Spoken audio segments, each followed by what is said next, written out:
Over the years, I've collected a lot of terracotta and concrete pots, but let's face it, as I've gotten older, they are getting a lot harder to lift and move around the garden.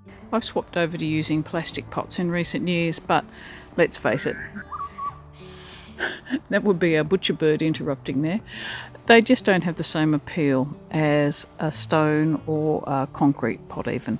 So I'm going to see if using some of these paints, stone effect paints, might actually save the day, or at least make them a little bit more interesting. I'm thinking that if I have a pot sort of nestled amongst the vegetation, that if you don't look at it too closely, it might just pass for something a bit nicer than a piece of plastic. So on the left is my practice pot, which I got for free down at the nursery the other day.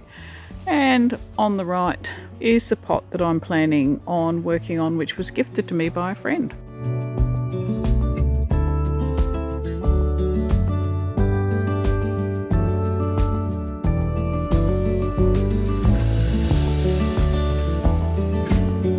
First thing will be a primer, and this primer is grey rather than white, and then I've got a light stone coloured top coat. They're not the same brand. It really, it's a piece of plastic, it doesn't matter.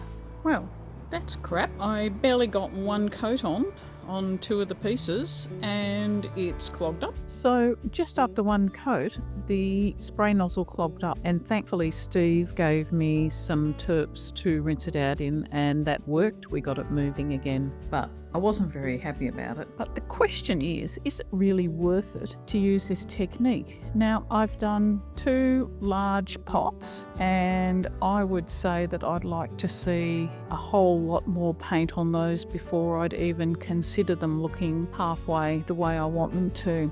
By the time you've done multiple light coats, as I've already done on these, yeah, it doesn't actually go that far after all. And the bottom line is, it's already cost me nearly $40 between the undercoat and the textured specialised paint to get the result I've got so far. Now, fine, I will probably go and buy another tin of paint and finish the job, just because what's the point of having a half-done job?